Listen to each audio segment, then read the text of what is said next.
I'm here with the Toyota Tacoma. This one in particular is in the TRD Pro, which I'll talk about a little bit in the drive review and show you things that come on that.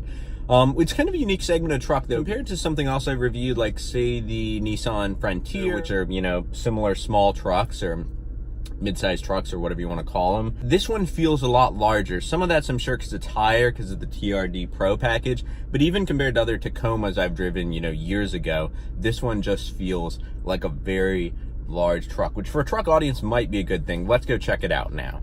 I really like the color on this guy, which Toyota calls Voodoo Blue. I think it's just a neat color, and a lot of people have, turned to look at it. It caught attention along with that hood scoop there as well, or roof scoop, I guess you'd call it, there as well, which is kind of goes along with the TRD Pro. Coming around to the front here, very beefy, very rugged. They made it look very modern as a truck. Nice LEDs here. It says Rigid Industries. That's kind of interesting. We'll check out the engine in a little bit.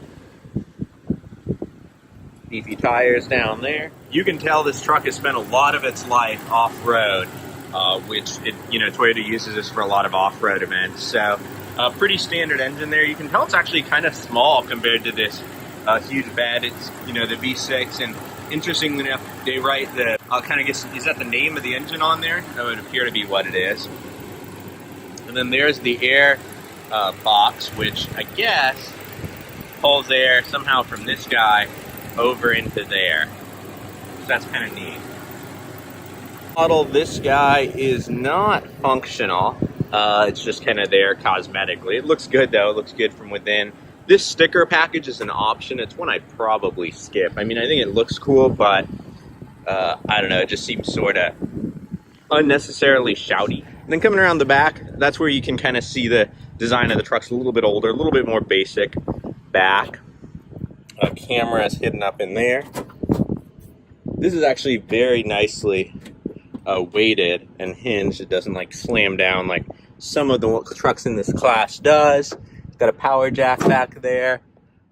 Pretty basic bed, nothing too crazy to talk about.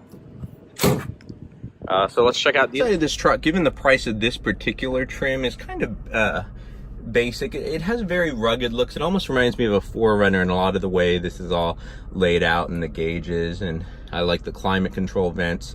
It has a very rugged, beefy look. Same with this leather down here. It doesn't necessarily look super premium, but you can tell it is very like tough. So a nice display up in there. A lot of functions for the off-road. If you thought this was a sunroof, easy to see how. This is actually for the off-road. The sunroof is actually moved up here, unlike on some vehicles. So this is all off-road related. Stability control, diff locks, things like that. A little bit of the off-road capacity. So you have to go to 4 high and then 4 low, to get that going. That disables all the traction systems, but what it does enable is this button here, which is the MTS button, and then you can kind of move it around for, I'm not sure, mogul? Does anyone know what that is? I have not seen that before, that particular mode.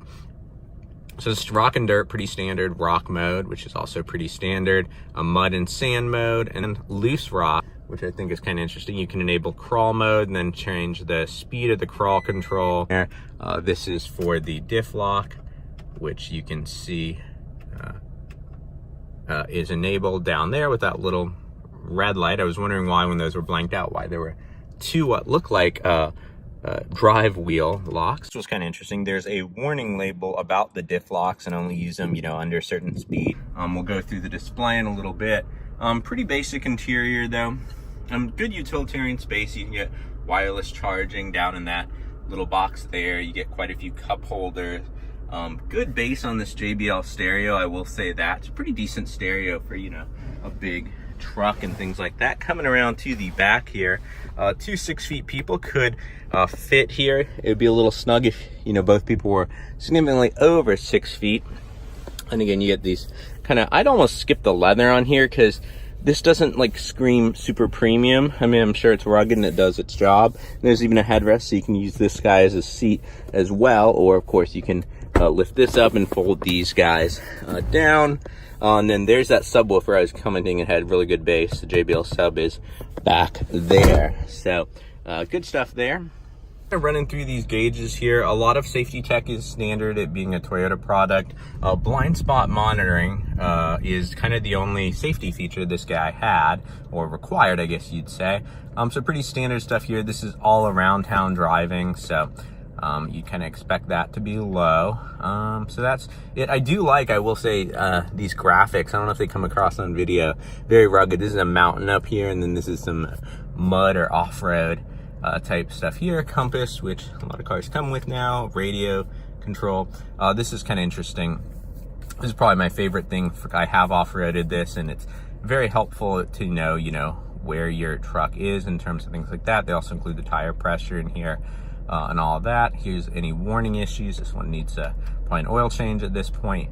And things like that. And that's pretty much it on this truck. So let me know if you have any questions about that. Big, rugged, easy to use, easy to read gauges there. These buttons have a nice feel to them as well. Heated seats are in there if you option that on this guy. One thing that's kind of cool is obviously you can go into any screen in specific and have, a bunch of different information here. But if you hit the home button, this is kind of neat. You can see if you subscribe to the Sirius XM, the weather, you can see your radio, and you can see your nav. This is a nice view that some companies have, but not all, where you can kind of split everything. You can go in and see your phone info in there. There's certain apps. It's not a whole lot of apps as you'd expect. There's that eco mode I kind of will talk about a little bit more later, which is kind of depressing given the mileage this guy gets around town. But let's see if past record's any more impressive. It doesn't go back that far, but I guess over the life of a longer period it's averaged 17, so by truck standards that's not too bad. About things that keep this truck modern, the fact there is no manual key. You'd be surprised, a lot of older trucks still have a manual key, or if nothing else they won't have this keyless start stop option, which this truck does. So you can leave the key in your pocket, or if you're a lady driving this, your purse. And then also for the rear window there, so it's kind of nice if you have a dog back there, you can get him some ventilation. It goes all the way. I kind of like the power rear window. I definitely see the benefit in that. And then also, as you saw, I had a lot of headroom back there. The roof goes significantly up near the back, which I thought was a really good idea. Like the TRD Pro lettering in the headrest there, that looks very nice. And of course you get the red stitching as well. Checking out the console, because it's not as big as some of the larger trucks, but you can fit a fair amount of stuff in there. And then there's some cup holders for the folks in back. 3 cup holders up front, 2 for the back, and then of course in the doors here a couple of bottle holders, and then a little extra storage in addition to that, and then some beefy woofers for the JBL stereo there. That's pretty much it. This is for the plug-in back as well. This is for the smart cruise control, which is standard. I think that's really cool. Toyota does that. You might not have this button if you didn't get the blind spot monitoring. I would recommend it though. The visibility is pretty good in this truck, but there's just a little bit right back there where the mirrors don't always show you. This is, again, also you might not have a couple of these buttons if you didn't have the wireless charging. Coming over to the glove box here, this is an interesting textured material on there, and then also it's some manuals and books and things like that in there. Pretty decent sized glove box, nothing too crazy there. But yeah, this material, Toyota used it a lot also on the doors here. I thought it was pretty interesting as well.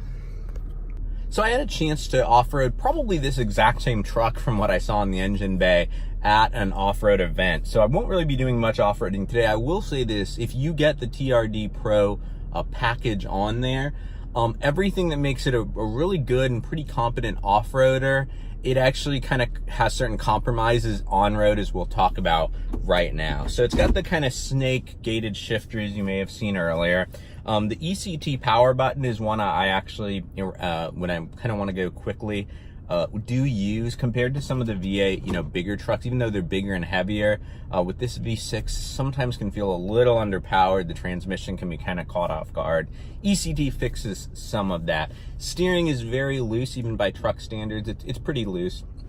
You don't get a lot of feedback, which again, it's tuned probably for off-road, you know, functions as well. You get some wind noise, things like that. It's definitely not unlike a lot of trucks now, which are kind of being more of a luxury experience. This is more of a rugged experience.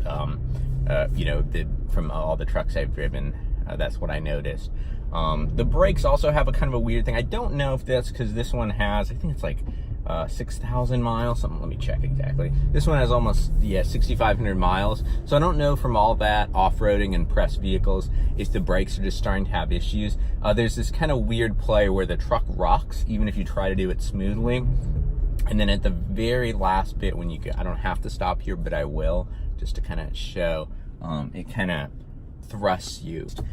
In two-wheel drive, there actually is enough power where if you really get on it, you can spin those rear wheels, which is kind of neat. So you can always put it in 4H, you know, and it doesn't have any of that issue. Kind of surprised me because here I am saying it's kind of underpowered, but you can also spin the rear wheels a little bit and break them loose. And the suspension is definitely focused on off-road. There is some slight body lean. It's not as bad as I thought it would be on the road, but it's definitely not something, you know, you'd want to drive sporty and, you know, like in an athletic kind of way. That's not what this truck is made for. And, you know, especially with the TRD Pro.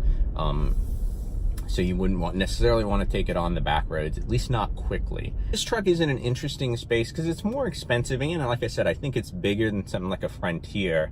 And then it competes against newer things like the Ranger and things like that. So I think you'd buy this if you probably did want all the off-road capacity, or if you just wanted a slightly larger truck. And as you know, being a Tacoma, this thing will go forever. I think the truck on Top Gear that they couldn't kill was actually what would be a modern day Tacoma, if I remember right. I mean, it's just extremely rugged, extremely, you know, well put together. This would be definitely some reasons I would check it out.